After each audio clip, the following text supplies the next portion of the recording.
So we know we're not supposed to use Google Translate for a host of different reasons, including that it doesn't actually work very well. It doesn't give you enough information about individual words, et cetera, et cetera. So I want to make sure that you guys understand how to use a resource that is acceptable and does actually work really well. So I want to present to you a little bit of information on how to use WordReference, which is a fantastic online dictionary. So WordReference is an amazing tool.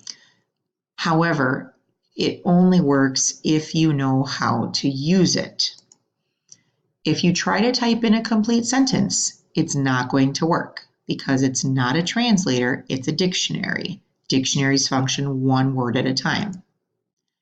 If you just blindly use the first translation that's given, it's not going to work for you. There's a little bit of thought process involved.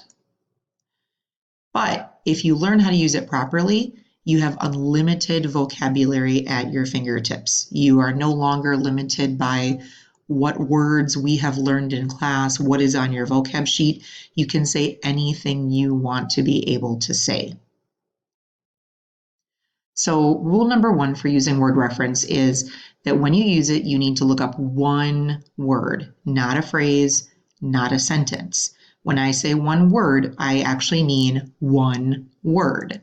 So you're not going to include the article, which would be like a or the. You're not going to include a subject, which would be like the I or you.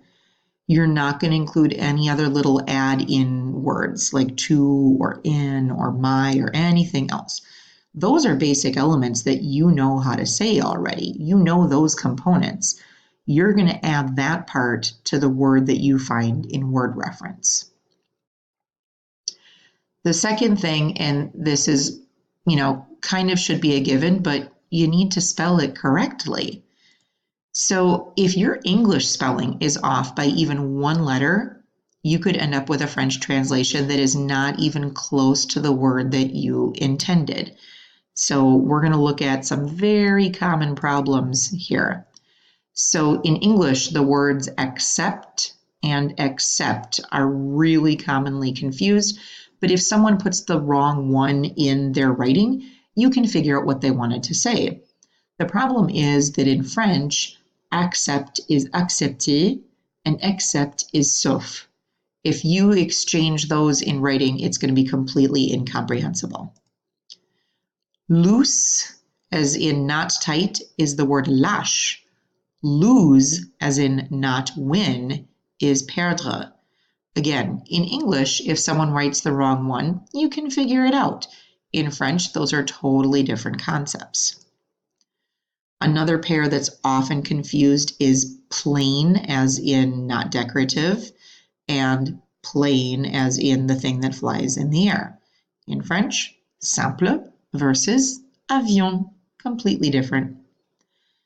And then this is one that we've talked about in class, there and there. This there, you already know, it's the word leur. This there is là, as in over there, par là. So you really need to make sure that when you're using WordReference, whatever you're typing in English, it has to be the exact spelling. Otherwise, you might come up with a completely different word than the idea that you were going for.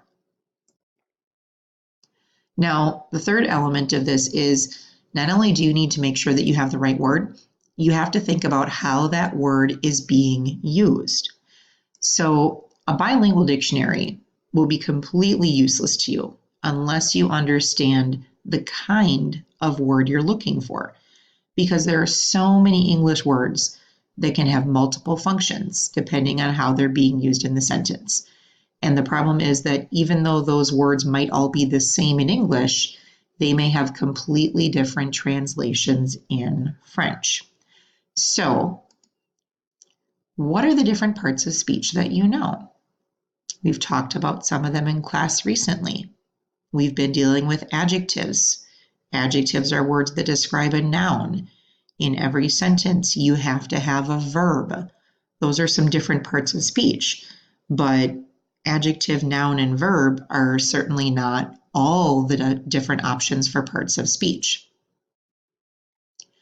So over here, these are kind of like the main 9 parts of speech that you might find. And first of all, you have to understand what they are, which is why I've included this little visual.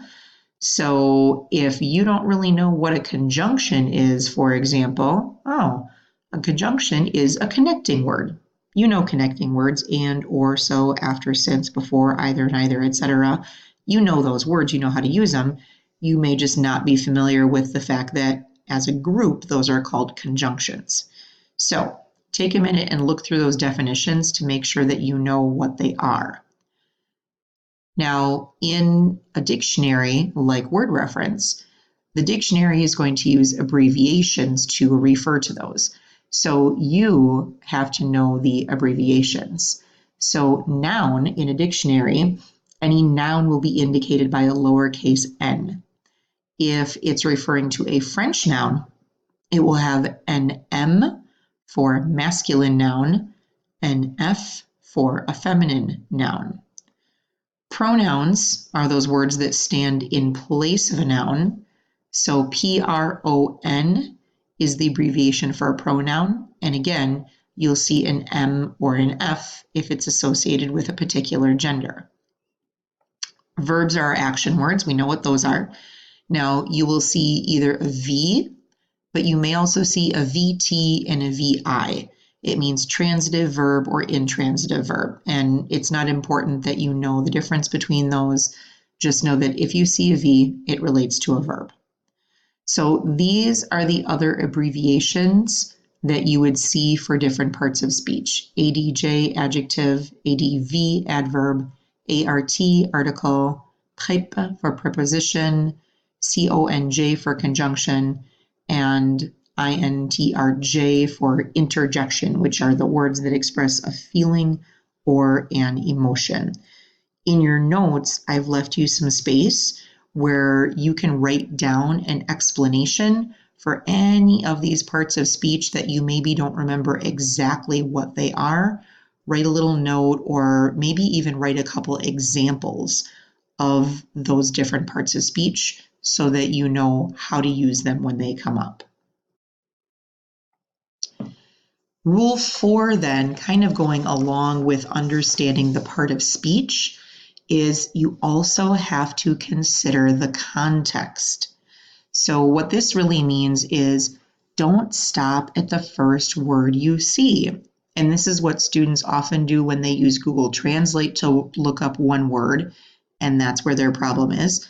But they can have the same problem in WordReference if they just stop at the first word that comes up. And this is the part where WordReference is amazing. So this is an example taken from WordReference. So for each possible use or translation of the word, it gives you a brief explanation of the context in which you would use it.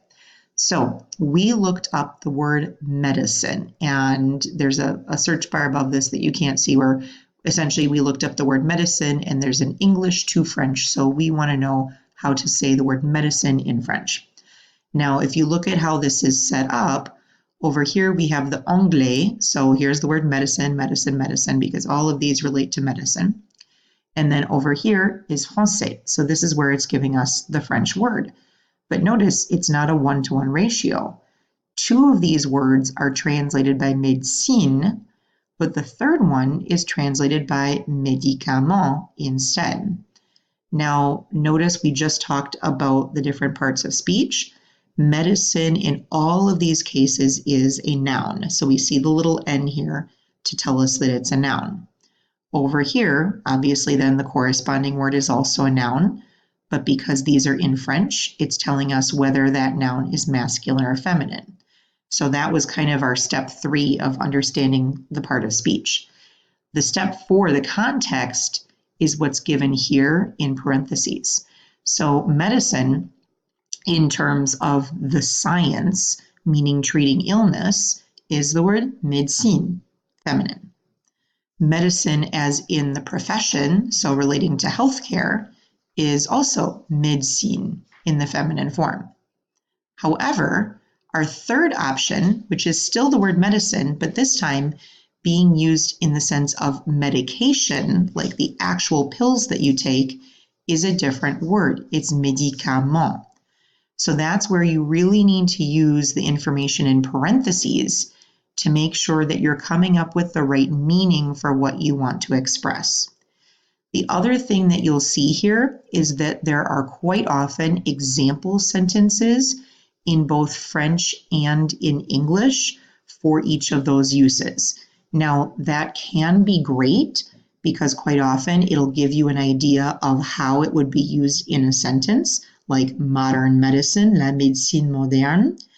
But I need to caution you because you would assume that those sentences are exact translations of each other. And for example, the first two are pretty much exact translations. Third one is close, but not exact. However, in many cases, I have seen where there is an English sentence and a French sentence, and they're both using this word, but they are not at all the same sentence. So don't try to use the sentences to come up with a phrase, because if you don't actually understand everything in that sentence, that may not mean what you think it means. So context is great. Use the information in parentheses. Don't rely on what it gives you in the complete sentences because that may not always be your best option.